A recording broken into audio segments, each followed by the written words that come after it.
Yes. ഈ car ഒന്ന് search ചെയ്യണം. എന്താ കാര്യം? നിങ്ങളുടെ ജൂനിയർ ആയിരുന്ന മിസ്റ്റർ ഗോപാലകൃഷ്ണനെ ഇന്നലെ രാത്രി നിങ്ങൾ തട്ടിക്കൊണ്ടുപോയതായി അയാളുടെ അമ്മ പോലീസിൽ കംപ്ലൈന്റ് ചെയ്തിട്ടുണ്ട്. തട്ടിക്കൊണ്ടുപോയെന്നോ? What you mean? I mean what I say. ഇതാ വാറന്റ്.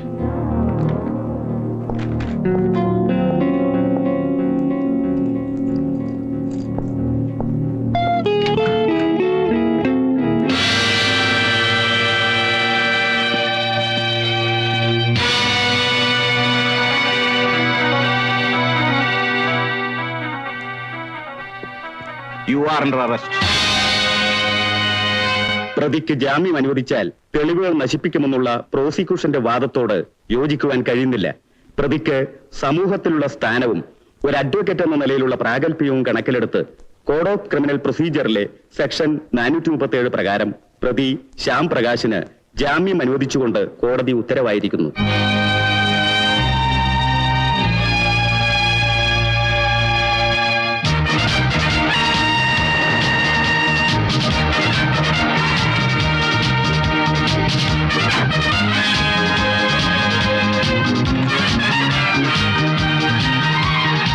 പ്രകാശ്. അതെ, ഞാൻ തന്നെ. പുതിയ തന്ത്രങ്ങൾക്ക് രൂപം കൊടുക്കുകയാണല്ലേ?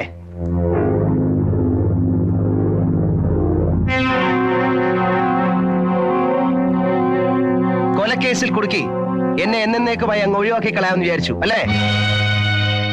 മനസാക്ഷിയില്ലാത്ത റാസ്കൽ. ഓരോ പ്രാവശ്യവും തന്നെയും തന്റെ മകനെയും ജയിലിലാക്കാൻ നോക്കിയതിന് എനിക്ക് കിട്ടിയ പ്രതിഫലം. പ്രകാശ്, നിങ്ങൾ ശബ്ദിച്ചു പോകരുത്. ചതിയുടെയും വഞ്ചനയുടെയും അടിത്തറയിലാണ് താൻ തന്റെ അധോലോക സാമ്രാജ്യം പടുത്തുയർത്തിയിരിക്കുന്നതെന്ന് എനിക്ക് ഇപ്പോഴാണ് മനസ്സിലായത്.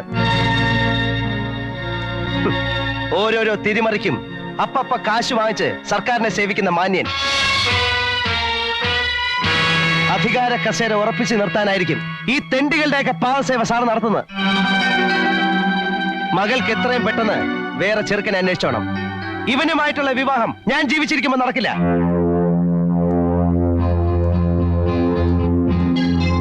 ഗോപാലകൃഷ്ണന്റെയും ഗീതയുടെയും കൊലപാതകങ്ങളെ കുറിച്ചുള്ള എല്ലാ തെളിവുകളും എനിക്ക് കിട്ടിക്കഴിഞ്ഞു. ഈ 2 കൊലപാതകങ്ങളും നടത്തിയത് ആരാണെന്ന് ഞാൻ പ്രൂവ് ചെയ്ത് കാണിച്ചു തരാം. ഇനി എന്തെങ്കിലും ഡേർട്ടി ടാറ്റിക്സിനാണ് ഭാവമെങ്കിൽ ചോരക്കളി എനിക്ക് വശമില്ലെന്ന് ആരും കരുതണ്ട. ഒരു പുതിയ ശ്യാം പ്രകാശനെ നിങ്ങൾക്ക് ഫേസ് ചെയ്യേണ്ടി വരും. ഓർത്തോളൂ.